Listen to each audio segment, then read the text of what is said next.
want to show you a little trick here. I'm using my front and I want to put a border on my dress with these lovely cars. I've only got this little strip left, so what you do is you place that downwards, and then I'm going to place my fabric over the top here, my front.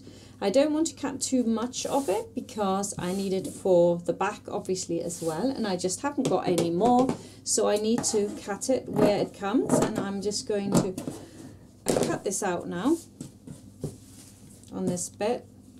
I might have to change it a little bit, but never mind. And I'm going to do the same on the back.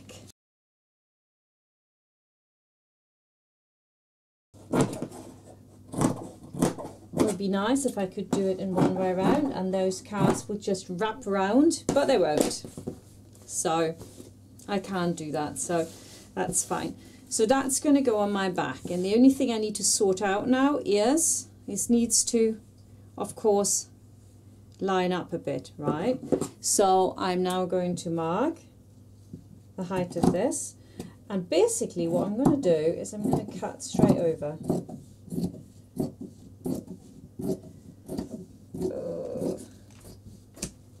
Yeah. So I've cut these and I've evened them out, and I've got a really lovely trim, but the clue of this trim is actually that you don't sew it on there, but you're actually going to sew the trim together on either side.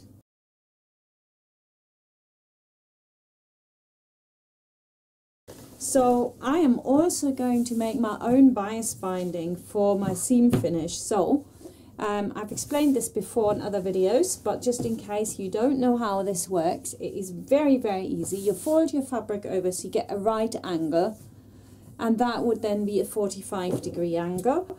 You get your scissors in there and you cut straight across like that. Take that off, it's a little bit too short to do anything with.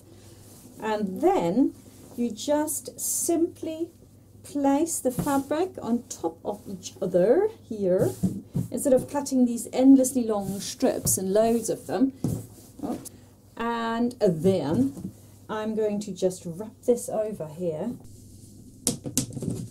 So if I want my bias binding 3 centimeters wide, all I have to do is cut along here.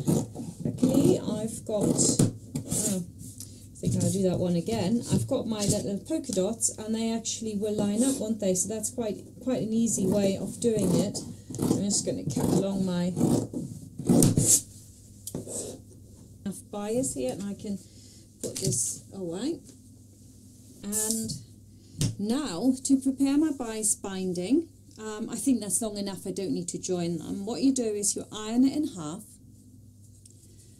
then you iron one side to the middle and the other side to the middle, unless you've got a fantastic gadget that does it for you, and then you iron them together, making sure that one of them is slightly wider than the other. So the one that is wider would then be slotted under the seam like that, so that it definitely will catch.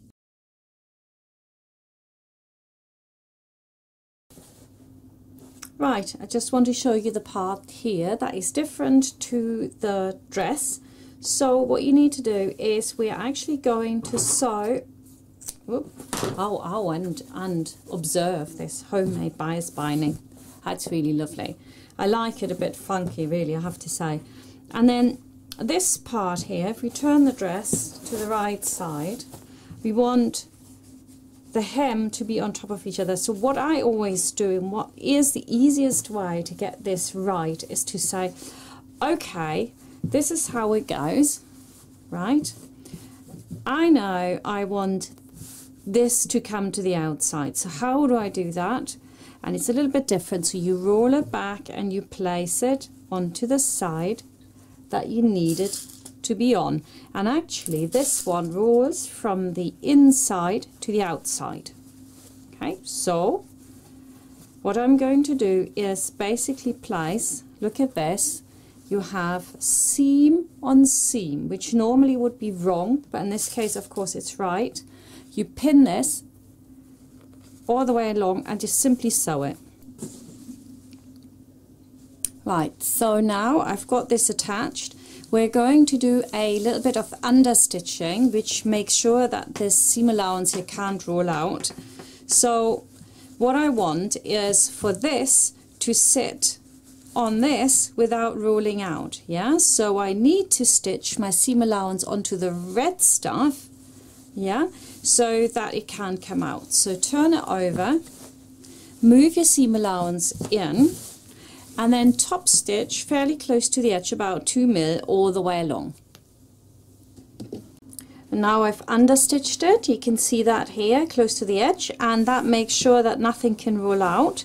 All I need to do now is iron this, and so we've got our lovely seam in here, which looks really professional. It doesn't look homemade at all, this dress, I'm hoping. And now what I'm going to do is iron it, and then I'm just going to roll this in. I want to keep as much of my little design, you know, obviously if you have more fabric at your disposal you could tuck it in a little bit more. And I pin it, and I will then top stitch that all the way around as well.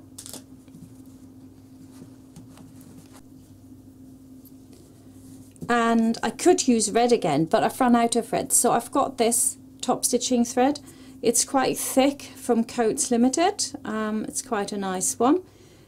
Thickness is about 3 times the size it normally is. Don't forget your tension has to be rather tight to do this, and I can go and do it. And there we've got the beautiful rim, really clean from the inside, absolutely beautiful, and it's not hard to do. You can do it with any scrap you've got, and they race along the bottom there, so you don't have something that is overly girly. The other change I'm going to make to this is I'm going to use the box pleat. So you could have it facing out like this, which is quite nice, or you can have the box pleat facing in like that. I'm not sure which is nicer. If you want the box pleat to sit on the outside, what you need to do is just pin this like that, the pin facing up, and then when we continue sewing, all we need to do is spread this out, and I can just stitch across there to hold it in place, and then I can put my yoke on it, and it won't look quite so girly, this one. This is more of a tomboy dress.